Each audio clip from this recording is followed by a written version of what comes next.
নমস্কার, সুপ্রভাত। Twilight production আয়োজিত মনের জানলা অনুষ্ঠানে সকলকে জানাচ্ছি স্বাগত।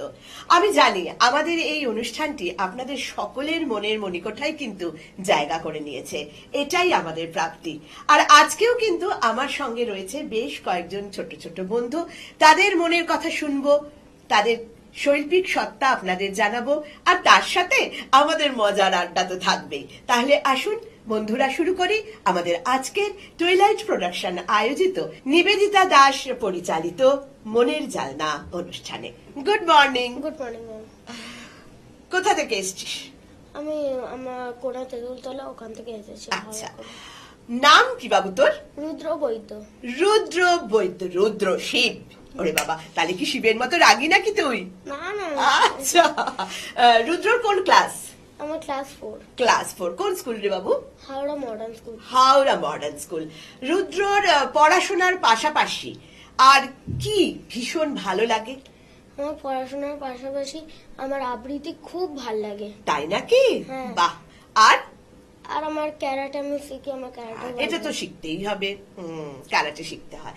আচ্ছা, ড্রয়িং শিখিস না? কিন্তু সবাই হ্যাঁ, আঁকা drawing শিখে। শিখি। হ্যাঁ, আমি সেটাই ভাবছি, কেন আমার সব বন্ধুরাই ড্রয়িং শেখে, কেন এখন ড্রয়িংটাও শিখতে হয় পড়াশোনার পাশাপাশি। খুব ভালো। রুদ্র, আমাদের কি শোনাবি আজকে? আজকে আমি আমার দুটো কবিতা শোনাবো। আচ্ছা, আমার প্রথম কবিতা হলো কবি সুনির্মল বসুর পড়ার কৈফিয়ত। পড়ার কৈফিয়ত? বেশ, শুনি। নমস্কার, কবি সুনির্মল বসুর পড়ার কৈফিয়ত। এ কি খোকা, কেমন করে হঠাৎ এমন আছাড় খেলি? সকাল বেলায় হাত পা গুলো কেমন করে কেটে এলি? খোকা বলে, শোনো শোনো, দোষ নাই তো আমার কোনো।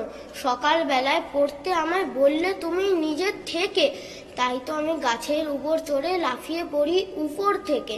চোর খেয়েছি, লেগেছে বেশ, পা ভেঙেছে, হাত কেটেছে, শুনতে গিয়ে তোমার আদেশ। এবার থেকে মাগো আমার, পড়তে আমায় বলো না আর। হাত পা গুলো ভাঙে যদি, পরে যদি রুহির ঝড়ে, বলো আমায় বলো মাগো, কি হবে মা এমন করে? নমস্কার। সর্বনাশ, তুই আবার এরকম করিস না তো? না। মা পড়তে বসতে বললো, গাছের ওপর উঠে পড়েছে, ওখান থেকে লাফ দিয়েছে। কি প্রচন্ড দুষ্টু রে! তোর এরকম দুষ্টু বন্ধু টন্ধু আছে নাকি? হ্যাঁ, আমার একটা দুষ্টু বন্ধু আছে। দুষ্টু বন্ধু আছে, কি নাম বলে দে তো? তার নাম হলো সৌভিক দাস। ও মনে হয় এ ধরনের দুষ্টুমি করে। হ্যাঁ। আচ্ছা রুদ্র, তুমি যে বললে তোমার আবৃত্তি করতে খুব ভালো লাগে এবং তুমি বই পড়ো, বই তার মানে কেনো অনেক? হ্যাঁ, বুক কেনি। ফেয়ার গেছিলি নাকি? হ্যাঁ, বুক ফেয়ারে গিয়ে অনেক বই কিনেছি। হ্যাঁ, খুব ভালো, এটা ভীষণ ভালো। সারা বছরের বুক ফেয়ার থেকে বই কিনে নিয়েছিস। কিন্তু একটা কথা আমি জানি, এইগুলো বইগুলো মা বলেছে সব অ্যানুয়ালের পর পড়তে। খুব ভালো, কেন সামনে তোদের অ্যানুয়াল পরীক্ষা, কেন ইংলিশ মিডিয়ামের এই সময় অ্যানুয়াল পরীক্ষা হয়। যাই হোক রুদ্র, আমি বারবার ঈশ্বরের কাছে প্রার্থনা করব তোমার যা মনের ইচ্ছা রয়েছে সেগুলো যেন সব পূরণ হয়। তুমি চিকিৎসক হতে পারো, তার পাশাপাশি তুমি আবৃত্তিও এইভাবেই প্র্যাকটিস করতে থাকো, পারফর্ম করতে থাকো। আজকে তোমার কেমন লাগলো এখানে এসে? এখানে আমার এসে খুব ভালো লেগেছে। তাই?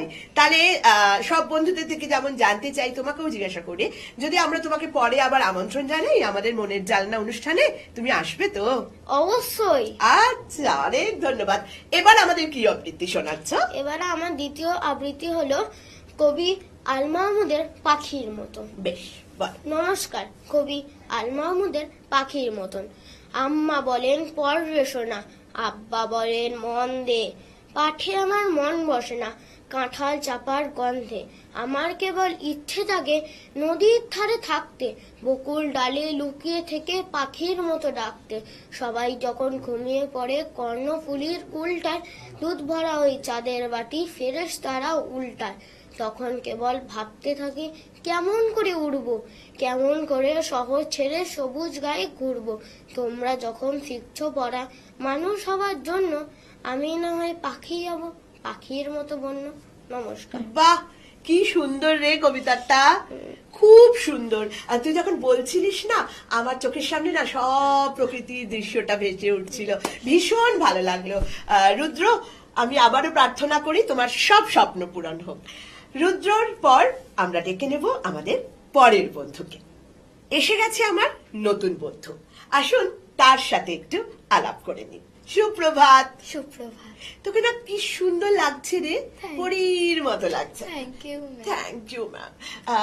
নাম কি রে তোর? অঙ্কিতা দাস। অঙ্কিতা দাস। অঙ্কিতাকে ভীষণ সুন্দর লাগছে দেখতে কিন্তু। অঙ্কিতা কোন ক্লাসে পড়ে? আমি 6-এ পড়ি। ক্লাস 6? কোন স্কুল? রাজগড়িয়া। রাজগড়িয়া। কোথায় রে? শালকিয়ায়। হাওড়া শালকিয়া। হ্যাঁ। আচ্ছা, রাজগড়িয়া। তার মানে ক্লাস 6 মানে তো তোর ডে হ্যাঁ। Day school. আচ্ছা, বেলায় স্কুলে যাস। পড়াশোনার পাশাপাশি আর কি কি শেখা হয়? আমি পড়াশোনার পাশাপাশি আবৃত্তি করি আর আঁকা শিখি। আবৃত্তি করো, আঁকা শেখো। হ্যাঁ। কি ধরনের আঁকতে তুমি ভালোবাসো? আমার সব রকমেরই আঁকতে খুবই ভাল লাগে, হ্যাঁ। কিন্তু একটু গ্রামের দৃশ্য করতে বেশি ভাল লাগে। আচ্ছা, গ্রামের দৃশ্য আঁকতে হ্যাঁ। পছন্দ করিস। নেক্সট টাইম তোর আঁকা আমরা দেখবো। হ্যাঁ, আচ্ছা, আর এমনি হাতের কাজের ক্ষেত্রে কিছু তৈরি করিস? স্কুলে তো নানান রকম ওয়ার্ক এডুকেশনের কাজ থাকে। হ্যাঁ, হাতের কাজের জন্য যেমনি স্কুল দিয়ে বলে সবই করি আমি। আচ্ছা, নিজেই করিস, মানে কারোর হেল্প না। দরকার হয় না। আর আঁকার সাথে তুমি বলেছো তুমি আবৃত্তি শেখো। কোন কবি কবিতা বলতে সব থেকে ভালো লাগে? বিশ্বকবি রবীন্দ্রনাথ ঠাকুরের। হ্যাঁ। হ্যাঁ। আচ্ছা, কতদিন হয়ে গেল আবৃত্তি শিখছো? 2-3 বছর হয়ে গেল। 2-3 বছর বা হয়ে? তার চেয়েও বেশি তার হবে। চেয়েও বেশি হবে। তার মানে ভালোবেসেই আবৃত্তি প্র্যাকটিস করো এবং হাতের কাজ তুমি করো। হ্যাঁ। কিন্তু সব বন্ধুদের মতো তোমার থেকেও একটু জানতে ইচ্ছা করছে, যেহেতু এটা নিয়ে এখন একটা অসম্ভব প্রত্যেকটা পরিবারের মধ্যে ভীষণ ঝামেলা। বলতো কি? ফোন। ঠিক ধরে ফেলেছে, ফোন। তো ফোন নিয়ে কতটা মায়ের সাথে গন্ডগোল হয় বলতো? বেশি হয় না। বেশি হয় না? ক্যামেরার সামনে বলছিস না তো? না না। ঠিক। হ্যাঁ। হ্যাঁ, দেখ, আর কিছুই না। কেন বলতো? ফোন না ভীষণ সবকিছুর ক্ষতি করে, সমস্ত কিছু। ব্রেনের তো এফেক্ট হচ্ছে, মেন হচ্ছে তোদের চোখগুলো নষ্ট হচ্ছে। হ্যাঁ। তো সেই কারণে বলবো ফোন থেকে একটু দূরে থাক। তো অঙ্কিতা আমাদের আজকে কি আবৃত্তি শোনাবে? আমি আজকে দুটো আবৃত্তি শোনাবো। প্রথম আবৃত্তি হচ্ছে তপন কুমার দাশের ভাল লাগে না। আচ্ছা, আর দ্বিতীয় কবিতা? দ্বিতীয় কবিতা হচ্ছে কবি শুভজিৎ গুপ্ত শীত সকালে। কি সকালে? শীত সকালে। শীত সকালে। বেশ, তাহলে শুনি তোমার প্রথম কবিতা। নমস্কার। কবি তপন কুমার দাশের ভাল লাগে না। ভাল লাগে না মামার বাড়ি, অচিনপুরে সুদূর পারি। ভাল লাগে না তোদের সাথে খেলতে নেমে করতে আরি। ভাল লাগে না পড়তে বসা, ভূগোল খাতা অঙ্ক কষা। ভাল লাগে না রাত বিরেতে পরীর দেশে ভূতের দশা। ভাল লাগে না মন্দ কিছু, ছুটতে জোরে ছায়ার পিছু। ভাল লাগে না গরমকালে ফজলি ফেলে গিলতে লিচু। ভাল লাগে না ছিচকা ধুনে বোকার মতো গল্প শুনে। দিন কাটতে চুপটি করে লাটাই ফেলে নামতা গুনে। নমস্কার। খুব সুন্দর কবিতাটা। কবিতাটা কিন্তু ভারী সুন্দর, তোর বলাটাও খুব সুন্দর হয়েছে। Thank you. খুব ভালো লাগলো। বড় হয়ে কি হবার ইচ্ছা? টিচার হওয়ার ইচ্ছা, কিন্তু আঁকার আর আচ্ছা আবৃত্তিরও হওয়ার খুব ইচ্ছা। আচ্ছা আচ্ছা, মানে আঁকারও টিচার হওয়ার ইচ্ছা, আবৃত্তিরও টিচার হওয়ার হ্যাঁ। ইচ্ছা। হ্যাঁ হ্যাঁ হ্যাঁ, এটা তো তুমি হতেই পারো। তোমার যদি সেই প্রচেষ্টাটা থাকে, বা এখন থেকে তুমি যদি জিনিসটাকে অত্যন্ত ভালোবেসে শেখো, আমি নিশ্চিত তুমি নিশ্চয়ই তোমার স্বপ্ন সফল করতে পারবে। অঙ্কিতার সব থেকে প্রিয় সাবজেক্ট? প্রিয় সাবজেক্ট ইংলিশ আর সায়েন্স। হ্যাঁ, হ্যাঁ। বেশ। আর একদম ভাল লাগে না? ম্যাথমেটিক্স। কিন্তু সায়েন্স তুই যখন নিচ্ছিস, ম্যাথমেটিক্স তো করতেই হবে রে, হ্যাঁ। তাই না? হুম। তাহলে এখন থেকেই খুব মন দিয়ে, কিন্তু নালে কিন্তু সায়েন্স নিয়ে এগোনো যাবে না। যাই হোক, এবার আমাদের কি কবিতা শোনাচ্ছিস? আমি এবার শোনাবো শুভজিৎ গুপ্ত শীত সকালে। বেশ। নমস্কার। কবি শুভজিৎ গুপ্ত শীত সকালে। রাত বলছে যাবো যাবো, দিন বলছে থামো। শীতের বেলা শরীর থেকে যায় না যে আলসামো। চোখ বলছে খুলি খুলি, মন বলছে না। শীত সকালে ঘুমের আমেজ শরীর ছাড়ে না। লেপ বলছে খোলো খোলো, শিশির যাবে উড়ে। লেপ তুললেই হাড় কাঁপুনি লাগছে ভীষণ জোরে। পথ বলছে দরজা খোলো, জানলা খোলো বাড়ির। কানটি পেতে শোনো, তোমায় ডাকছে প্রভাত ফেরি। নমস্কার। ভেরি গুড, খুব সুন্দর হয়েছে কবিতাটা, ভীষণ সুন্দর। ঠিক বলেছিস, শীত সকালে ওঠাটা খুব চাপ। ভীষণ আলসামো। বন্ধুরা, অঙ্কিতার কবিতা কেমন লাগলো নিশ্চয়ই আমাদের জানাবেন। সঙ্গে রয়েছে অবশ্যই নতুন বন্ধু। Good morning. Good morning. কোথা থেকে এসছিস বাবু? আমি শালকিয়া বাবুরডাঙ্গা পাড় হাউস থেকে এসেছি। আচ্ছা, নাম কি? প্রিয়াংশু মাইতি। প্রিয়াংশু মাইতি। প্রিয়াংশুর কোন ক্লাস? 7। ক্লাস 7? বাবা, তোকে দেখে আমি ভেবেছি তুই 4 পড়িস। প্রিয়াংশু ক্লাস 7। প্রিয়াংশুর ফেভারিট সাবজেক্ট কি? ম্যাথ। ম্যাথস? বাহ, গুড। খুব প্র্যাকটিস করিস না? হ্যাঁ। আর কোনটা একদম ভাল লাগে না? ভাল লাগানোর মধ্যে ইংলিশ একটু।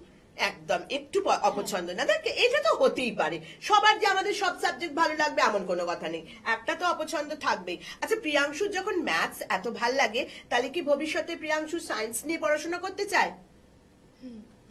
বাহ, খুব ভালো, এগিয়ে যাও, মন দিয়ে পড়াশোনা করো। পড়াশোনার পাশাপাশি প্রিয়াংশু আর কি কি শেখে? আবৃত্তি।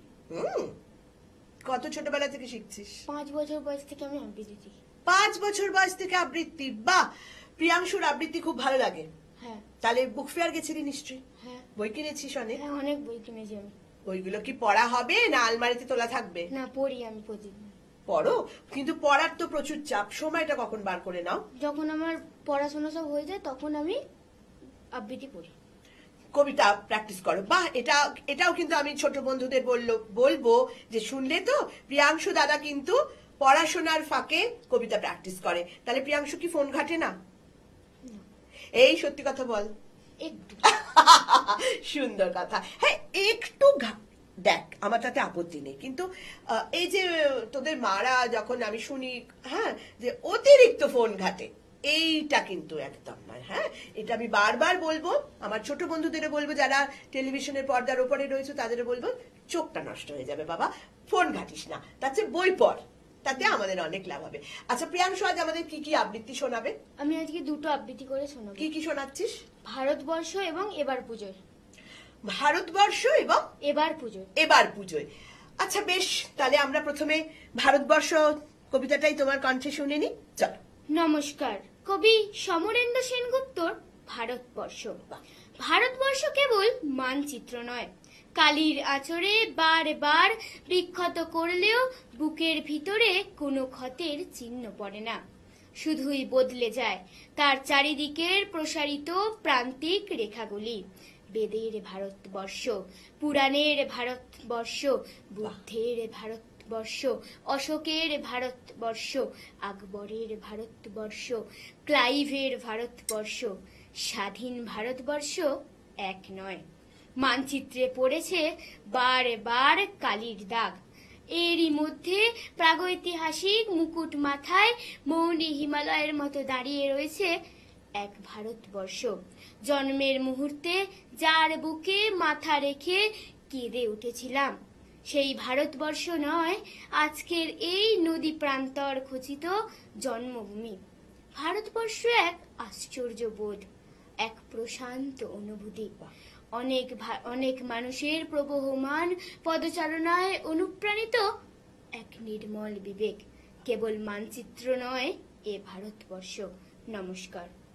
খুব সুন্দর হয়েছে। তুই যখন আবৃত্তিটা বলছিলি প্রিয়াংশু, আমার গায়ে দেখ কাঁটা দিচ্ছিল।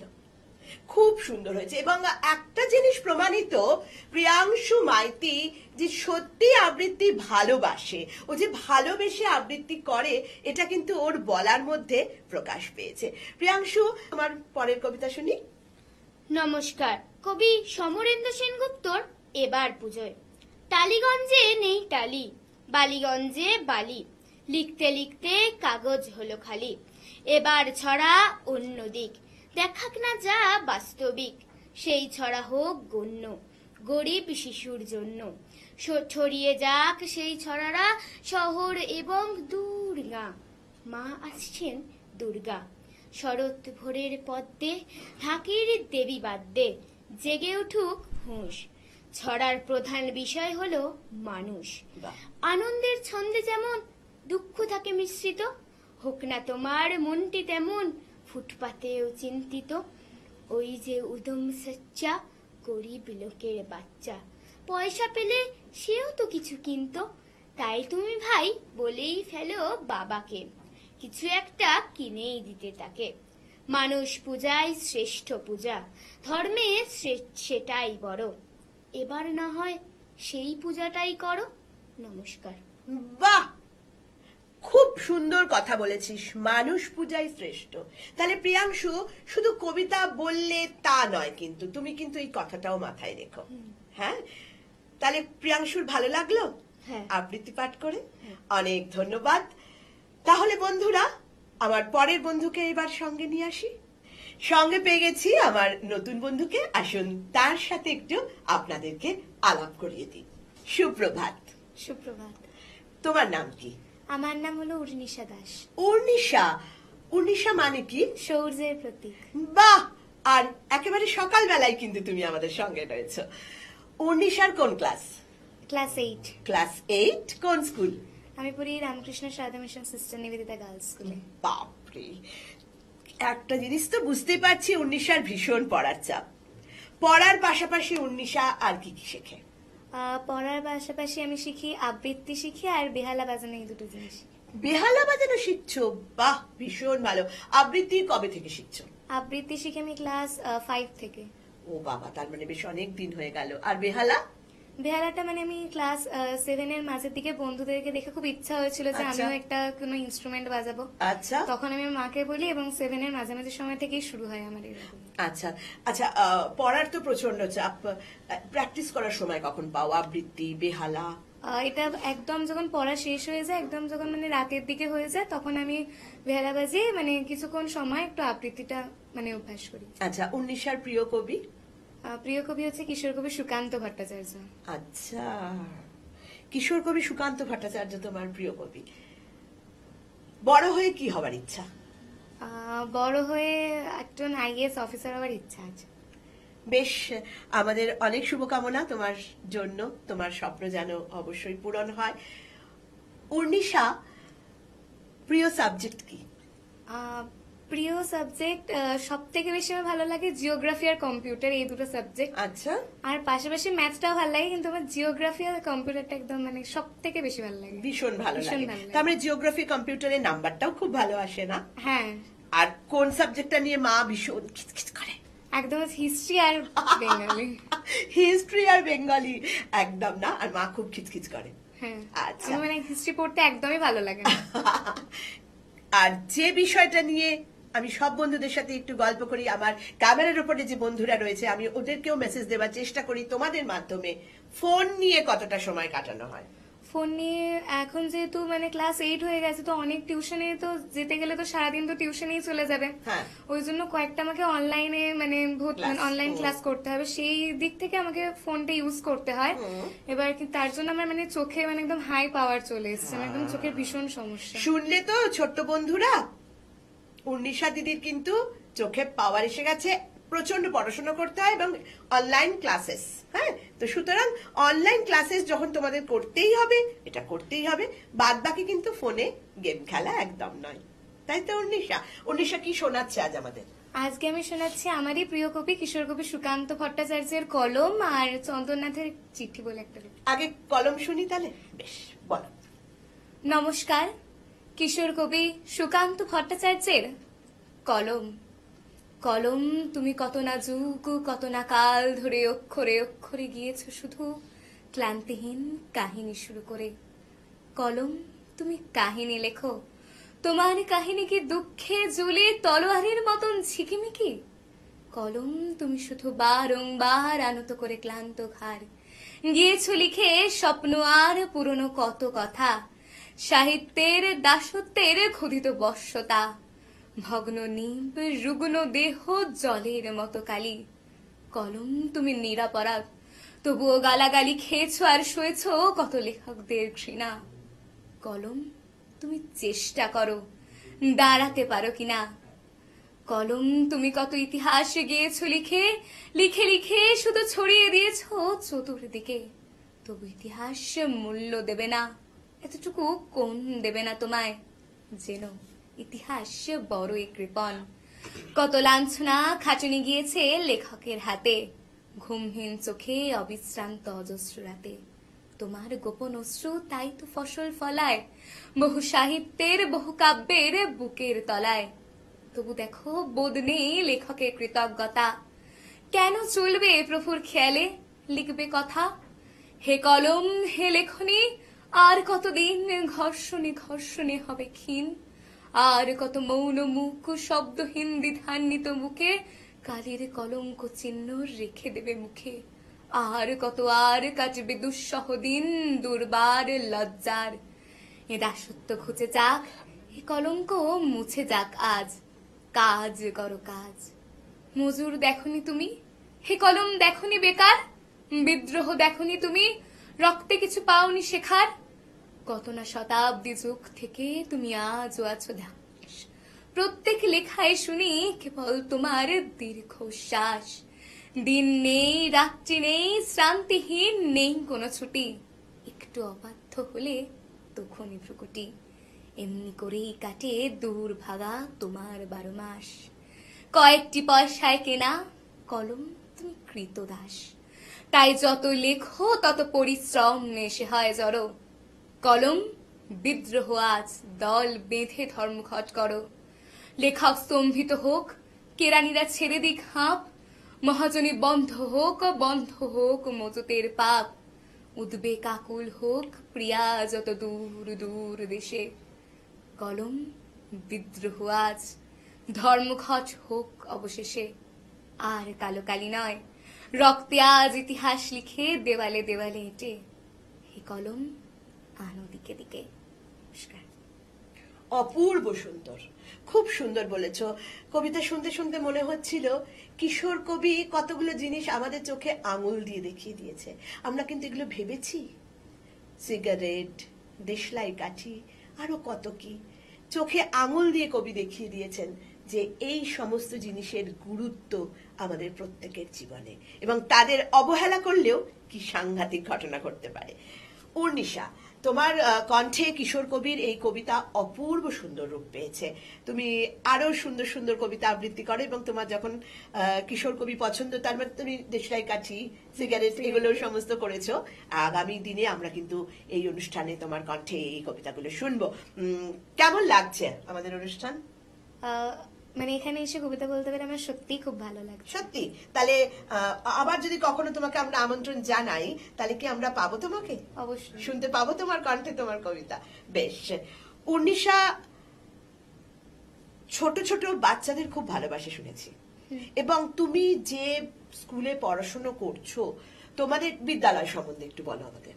কারণ আমরা শুনেছি ওখানে জুতো পরে ক্লাস হয় না, তাই না?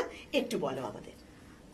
বিদ্যালয় সম্বন্ধে বলতে গেলে আমি যখন একদম ছোট্ট বয়সে মানে ক্লাস 1-এ যখন আমি প্রথম আমার বাবা এবং মায়ের সঙ্গে সেখানে অ্যাডমিশন দিতে গেছিলাম, তখন মানে আলাদা সব স্কুলগুলোর থেকে যেন আমার একটু হলেও আলাদা লেগেছিল। সেখানকার সবুজ ঠাকুর দালান, বড় প্রাঙ্গণ, কারুকার্য করা যে স্তম্ভগুলো যেন আমার চোখে খুব দৃষ্টি আকর্ষণ করেছিল।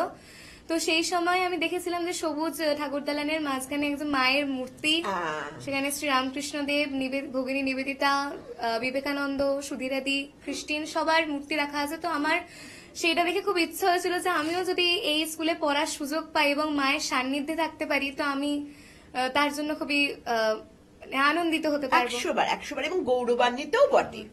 100 বার নিশ্চয়ই, কারণ তুমি তোমার স্কুলের মর্যাদা অক্ষুণ্ণ রাখো, এবং মায়ের সান্নিধ্যে বড় হওয়া, এই যে বড় প্রাপ্তি, এই যে বড় আশীর্বাদ আমাদের জীবনে এগিয়ে নিয়ে যেতে আমাদেরকে সাহায্য করে। এবং সব থেকে যেটা বড় কথা উর্নিশা, আমাদের মানবিকতা, আমাদের মূল্যবোধ এখানেও কিন্তু আমাদের বাড়াতে অনেক সাহায্য করে।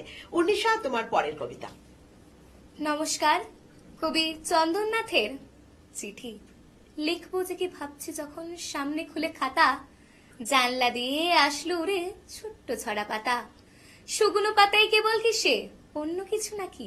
ছড়ার খাতা বন্ধ করে পাতাতে চোখ রাখি। হলদে সবুজ ছোট্ট পাতার ছোট্ট বুকের মাঝে অবাক করা হাজারে লেখা ছড়িয়ে যেন আছে। ঠিক মনে হয় কি সব লেখা, কিন্তু কেমন লেখা, এমন লেখা এমন ভাষা হয়নি যে কার শেখা। সত্যি লেখা তাও বুঝি না, হয়তো আঁকা আঁকি।